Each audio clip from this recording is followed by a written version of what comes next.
إن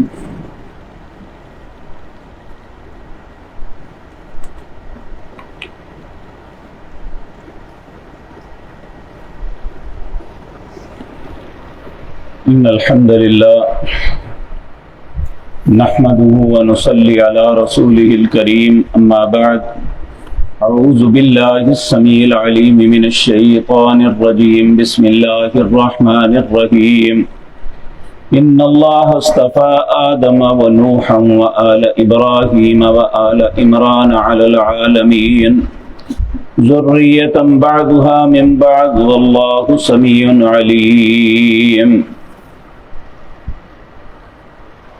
حضرات محترم، جس طرح کے پہلے بھی کئی مرتبہ یہ بات عرض کی ہے،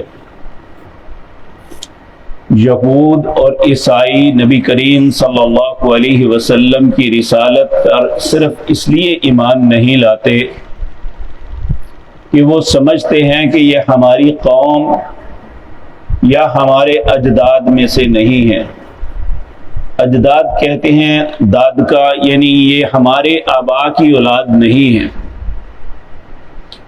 اللہ رب العزت ان کا رد فرما رہے ہیں، ان اللہ اصطفى آدم، بے شک اللہ رب العزت نے آدم علیہ السلام کو چنا، ونوحن اور نوح کو، وآل ابراہیم اور آل ابراہیم کو، وآل عمران آل عمران کو، علی العالمین دنیا والوں پر۔ اب چاہے یہود ہیں یا عیسائی ہیں، سب کے سب آدم کی اولاد ہیں۔ پھر اس کے بعد آگے بڑھے تو نوح علیہ السلام کی اولاد میں سے ہیں سب،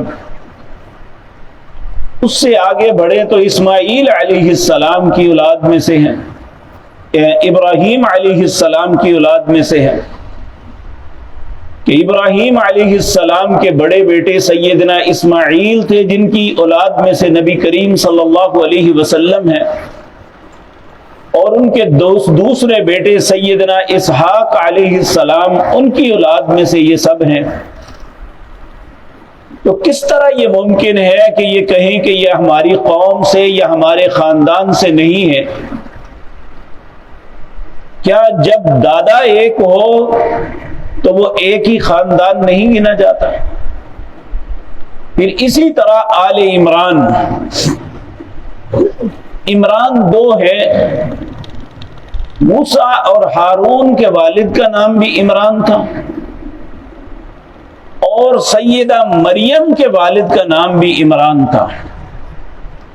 یہاں چونکہ آگے سیدہ مریم کی پیدائش، ان کی کفالت، پھر عیسیٰ علیہ السلام کی پیدائش، سارے کا تذکرہ ہو رہا ہے، کیونکہ نعوذ باللہ وہ کہتے تھے کہ مریم علیہ السلام یہ اللہ کی بیوی ہے، نعوذ باللہ، اور عیسیٰ علیہ السلام اللہ کے بیٹے ہیں۔ تو اللہ نے سارا کچا چٹھا کھول کے رکھ دیا کہ یہ معاملہ تو اس طرح ہے، اور حقیقت یہ ہے کہ ان کی کتابوں میں بھی اس طرح ہی ہے۔ یہ سب کچھ غلط عقائد جو ہے ان کے علماء نے خود بنائے ہوئے ہیں۔ تو آل عمران سے مراد ایک بات ذہن میں رکھیں کہ ہمارے اندر ایک فرقہ ہے تشیع، یہ کہتے ہیں ابو طالب کا نام عمران تھا اور ان کی اولاد آل عمران ہے، جبکہ قرآن آل عمران جس کا تذکرہ کر رہا ہے وہ ابو طالب نہیں ہے،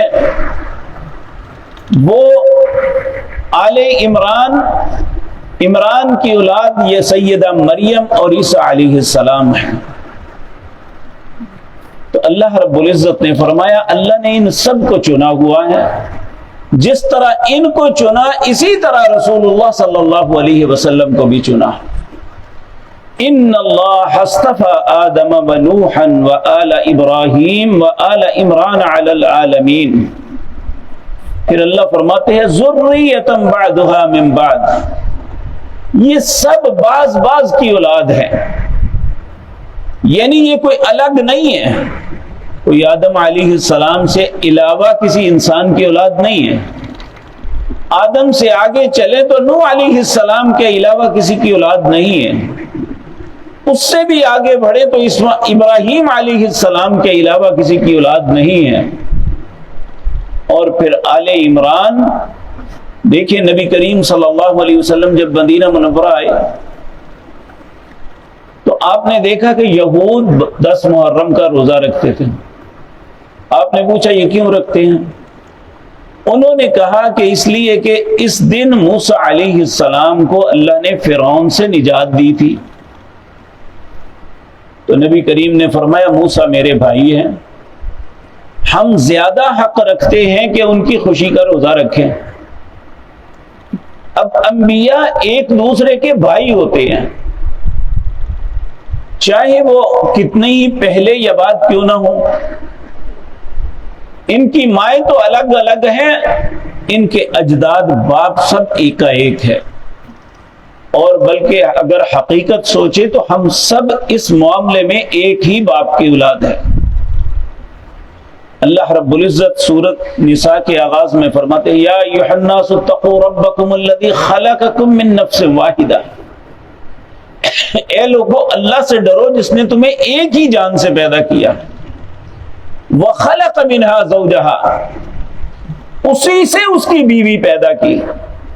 وبث منهما رجالا كثيرا ونساء، اس کے بعد بہت سے مردوں اور عورتوں کو اسی میں سے پیدا کیا. اگر دیکھا جائے تو ہم سب کا باپ ایک ہے، وہ سیدنا آدم علیہ السلام. اور اس اعتبار سے اوپر ماں بھی ایک ہے، دادی، وہ سیدہ حوا علیہ السلام ہے. تو یہ بات کہنی جس طرح آج ہمارے اندر بھی اتنی خاندانی تعصب ہے کہ جی فلاں خاندان جی اس میں رشتہ نہیں کرنا، یہ وہ برادری الگ ہے جی، وہ فلاں معاملہ الگ ہے جی. کیا آدم علیہ السلام کے علاوہ بھی کسی کی اولاد ہے کوئی؟ سورۃ حجرات کے اندر اللہ فرماتے ہیں یا ایھا الناس اتقوا، یا ایھا الناس، اے دنیا جہان کے لوگوں اللہ سے ڈرو جس نے تمہیں ایک مرد اور عورت سے پیدا کیا. اور ان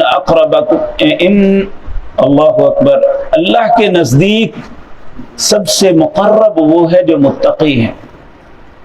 یہ نہیں کہ خاندان وَجَعَلْنَاكُمْ شُعُوبًا وَقَبَائِلَ لِتَعَارَفُوا، یہ جو تمہیں مختلف برادریوں میں قبیلوں میں بانٹا ہے صرف تعارف کے لیے، یہ نہیں اونچ نیچ کے لیے نہیں بنایا ہوا. تو یہ ہمیشہ سے ایسے تعصبات جو ہیں اللہ ان کا رد کرتا ہے. اسی طرح عیسائیوں کی ان بات کا رد کر رہے ہیں. اللہ فرماتے ہیں ذُرِّيَّةً بَعْضُهَا مِن بَعْضٍ، یہ بعض جو ہیں ایک دوسرے کی اولاد ایک ہی کی ہے. واللہ سمیع علیم، اللہ سننے والا اور جاننے والا ہے. یعنی اللہ سے زیادہ کس کو علم ہے؟ جو انسان باتیں کرتے ہیں اللہ وہ بھی سن رہا ہے، لیکن حقیقت کیا ہے وہ اللہ جانتا ہے ساری. تو اس کے بعد اللہ رب العزت فرماتے ہیں کہ مریم علیہ السلام جب عمران کے گھر معاملہ ہوا، عمران یہ مریم علیہ السلام کے باپ تھے. تفسیروں میں لکھا ہوا ہے ان کی والدہ کا نام حنا تھا. تو جب انہیں اللہ نے آس لگائی تو اس وقت انہوں نے اللہ سے ایک دعا مانگی جس کا تذکرہ یہاں پہ ہے. اللہ نے زندگی اور توفیق دی تو انشاءاللہ آپ کے سامنے عرض کروں گا. اقول قولی ھذا واستغفر اللہ.